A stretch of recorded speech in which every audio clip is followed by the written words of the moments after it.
ଆଜି ମୋତେ କ'ଣ ପାଇଁ ଚଢ଼ିବାକୁ ପଡ଼ିଥିଲା ପାଳଗଦାରେ। ଭିଡ଼ିଓଟିକୁ ଶେଷ ପର୍ଯ୍ୟନ୍ତ ଦେଖନ୍ତୁ, ଜାଣିପାରିବେ। ହ୍ୟାଲୋ ସାଙ୍ଗମାନେ, ମୁଁ ଆପଣମାନଙ୍କ ପ୍ରିୟ ସୁବ୍ରତ ସ୍ୱାଗତ କରୁଛି ମୋର ଆଉ ଗୋଟେ ନ୍ୟୁ ମିନି ବ୍ଲଗ୍କୁ। ସକାଳୁ ସକାଳୁ ଉଠିବାରେ ମୁଁ ଲାଗି ପଡ଼ିଥିଲି ମ୍ୟାଗି କରିବାରେ, କାରଣ ପେଟ ପୂଜା କରିବାର ଥିଲା ତ ସେଥିପାଇଁ।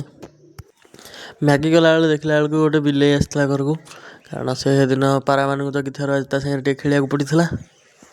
ତାପରେ ମୋ ବ୍ୟାଟ୍ ରିପେୟାରିଂରେ ଟିକେ ଲାଗି ପଡ଼ିଥିଲି। ବ୍ୟାଟ୍ଟା ଟିକେ ରିପେୟାରିଂ ନ କଲେ ନୂଆ ବ୍ୟାଟ୍ଟାକୁ ତାପରେ ପୁଣି ସେ ପଛରେ ଫାଟିଯିବ। ତାପରେ ଚାଲି ଯାଇଥିଲୁ ଟିକେ ଖଳା ବାରିକି ପାଳଗଦା ଉପରକୁ, କାରଣ ବର୍ଷା ହେଉଥିବାରୁ ପାଳଗଦାଟି ନଷ୍ଟ ହେଇଯାଉଛି। ତାପରେ ଜରି ପକାଇବା ପାଇଁ ମୁଁ ଗୋଟେ ଜରି ପକାଇଛି, ଆଉ ଗୋଟେ ଜରି ପାଇଁ ବାହାଘରକୁ ଯାଇଛି, ଧରିକି ଆସିଲେ ଆର ଜରିଟି ପକାଇବୁ। ତାପରେ ବର୍ଷା ଷ୍ଟାର୍ଟ ହେଇଯାଇଥିଲା, ସେତେବେଳକୁ ଆମେ ଜରି ଦୁଇଟାକୁ ପକାଇ ଦେଇଥିଲୁ। ତାପରେ ଟିକେ ଆମେ ଚାଲି ଆସିଲୁ ଗଣିଆ, ମଟର ସୁପ୍ ମଧ୍ୟ ପିଇଥିଲୁ। ତାପରେ ମୁଁ ଗଣିଆରୁ ଗୋଟେ ଗ୍ରିପ୍ଟେ ଆଣିଥିଲି, ତାକୁ ମାଧବର ମୋର ଲଗାଇ ପଡ଼ିଥିଲୁ। ରାତିରେ ଟିକେ ପାରାମାନଙ୍କୁ ଦେଖିବା ପାଇଁ ପଳାଇଥିଲି। ମୁଁ ଏତିକିରେ ମୋର ମିନି ବ୍ଲଗ୍ଟିକୁ ଶେଷ କରୁଛି। ଭିଡ଼ିଓଟିକୁ ଶେଷ ପର୍ଯ୍ୟନ୍ତ ଦେଖିଥିବାରୁ ଧନ୍ୟବାଦ। ପୁଣି ଦେଖା ନେକ୍ସଟ ବ୍ଲଗ୍ରେ ରହୁଛି। ଜୟ ଗୋ ମାତା।